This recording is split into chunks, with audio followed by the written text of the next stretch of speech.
Broken Roads, more so than many other games I've reviewed, makes me upset. Not upset because it's bad, mind you, but rather because it managed to get me completely hooked on its world and premise, only to then pull the rug right from under me just as things got interesting. There is a core of an amazing game here, but whether due to a lack of resources or time, that idea just wasn't carried through all the way to the end. As such, Broken Roads feels like a highly intriguing first half of a much grander storyline that simply doesn't exist. Greetings and welcome friends, I'm Ash, and if you're curious about what exactly makes me say that, as well as how Broken Roads managed to win me over, allow me to share with you my thoughts after spending the last few weeks desperately scrounging for scrap in a post-apocalyptic Australia that, for once, isn't just ripping off Mad Max.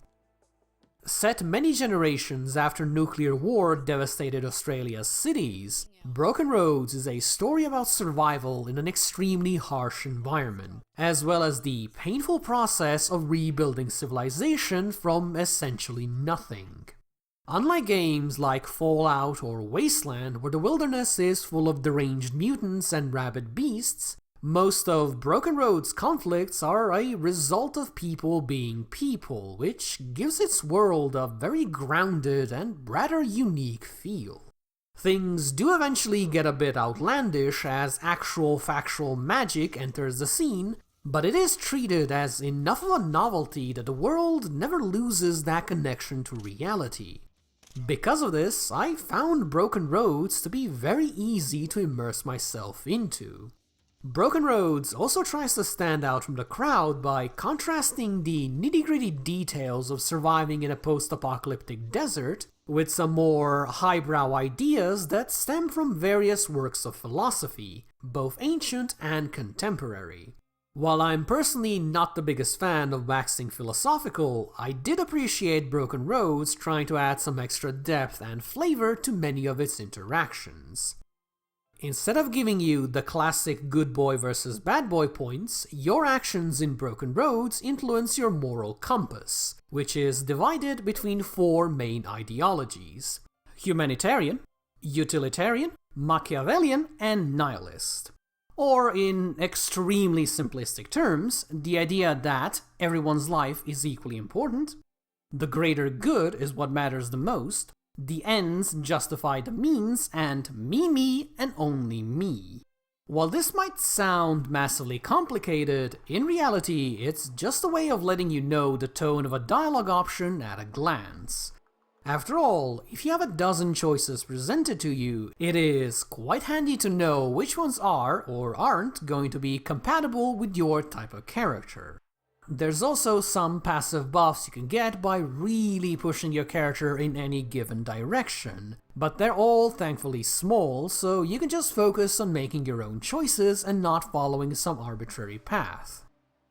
Throughout your journey, you'll have plenty of opportunities to make these choices, as most of Broken Road's quests can be solved in a variety of different ways, even if some of them do converge towards the same resolution.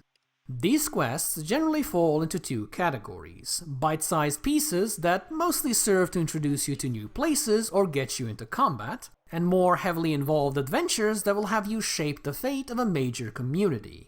The first are fairly straightforward, so there really isn't much to say about them. As for the second type of quest, these are definitely Broken Road's best and most memorable content, as they're essentially a collection of everything that makes a cRPG compelling. They let you talk to a myriad of interesting characters with different viewpoints. They let you solve interpersonal dilemmas and major conflicts in all sorts of different ways. And most importantly of all, the choices you make and how you make them all influence the eventual fate of the settlement. These types of locations include a pseudo-religious commune that has created an oasis in the middle of a literal desert, a small city full of scientists that all seem to be at each other's throats, or even a vibrant tribal community hidden underground. Needless to say, they're all interesting places to explore, and while some of their quests might not be as exciting as the others, I found all of them to be quite fascinating.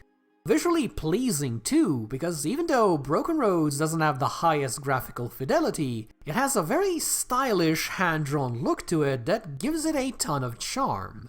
It is very obvious that a lot of effort has gone into placing tiny details all over the place, details so small that most of them aren't even likely to be appreciated or noticed. These are things like the weathering of wood, the rusting of metal, the occasional bit of trash around houses, a couple of chairs surrounding a barbecue, or even a bit of discoloration on the ground from the frequent foot traffic.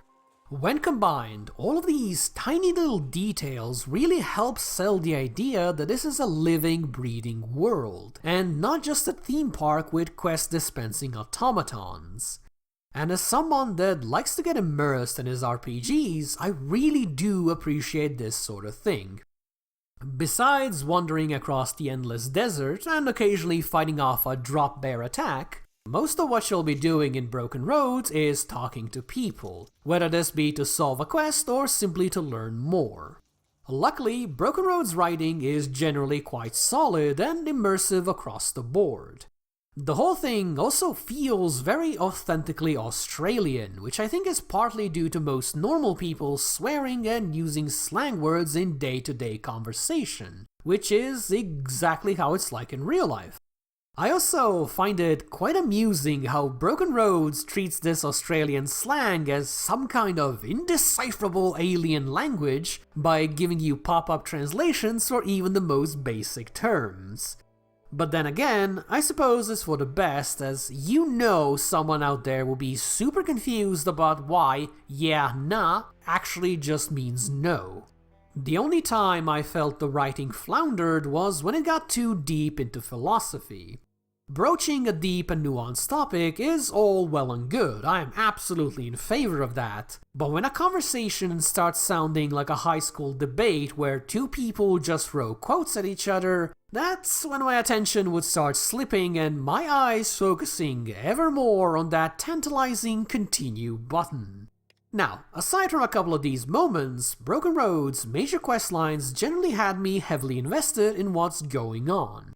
I especially like the big twist that happens right after the intro, which I won't spoil here, but I will say it was a very WTF type of moment when contrasted to everything that came before it. Looking back at it now, I would say it is definitely the moment when Broken Roads got its hooks into me. It really lit a fire underneath me and made me want to dig deeper in order to figure out just how such a thing was even possible. Unfortunately, the finale completely deflates all of that intrigue and tension. As soon as I've gotten a grasp on who's who in the world and finally started to pursue the main mystery, Broken Roads just ended. Words cannot describe how much the end credits surprised me, because the entire build-up to the climactic finale was done over the course of 15 minutes. I went from having essentially no knowledge about the bad guy to learning all about their plans in a couple of conversations. Then I had a fight against a couple of really weak enemies and BAM! I was suddenly teleported to the last boss fight. This was such a shock to me that I figured I ran into some sort of glitch that would make a speedrunner salivate. So as soon as I was done, I replayed the last few quests in order to see if I missed anything. And no, regardless of what I did or chose, Broken Roads always ended abruptly and unceremoniously. The truly bizarre thing here is that the last chapter takes place in a massive city with an even more massive mine complex underneath it, yet most of the quests there just revolve around a couple of the same buildings. Given how much build-up this place got and how hyped it really was, I was genuinely looking forward to spending hours upon hours scouring it for secrets and talking to everyone that would listen. But when I actually got there, I found it to be surprisingly barren. Outside of following the main quest, there was very little to do, which for a city that has an actual magical academy, among other novelties, is a massive letdown.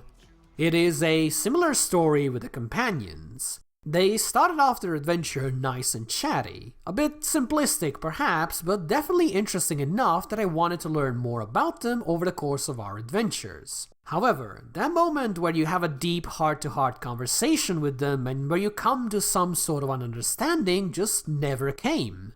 Outside of a few moments in the major quests, and the ending where they can turn on you, they rarely had any input other than the obvious.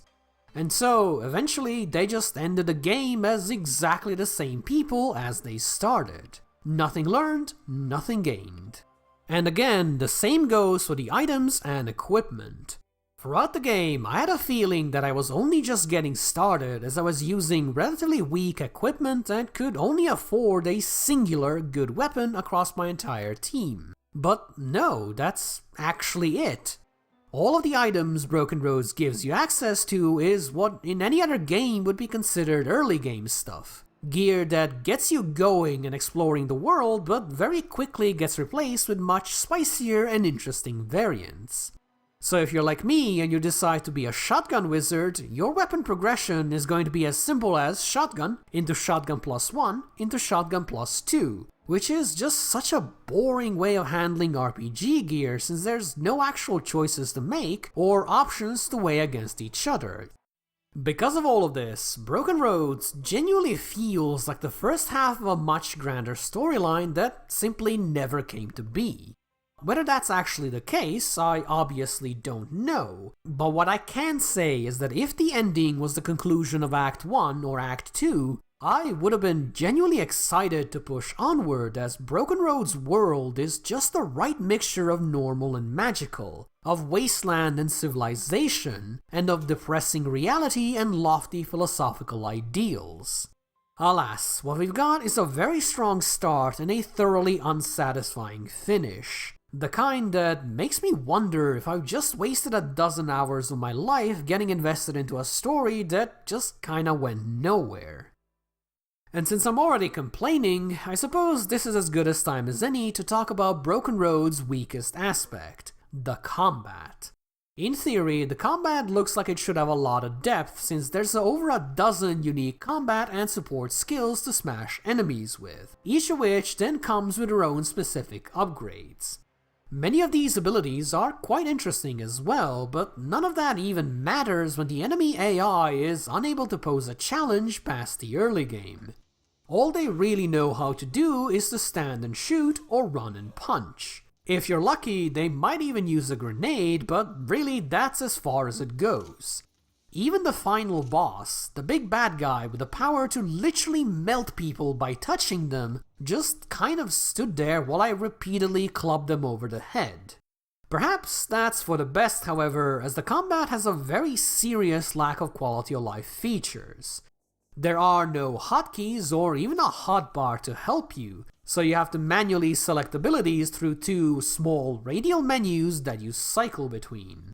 Spell effects cover the entire ground in visual noise, so it's often impossible to even see where you're trying to walk, which is a very serious problem when one of the early game spells spews fire everywhere.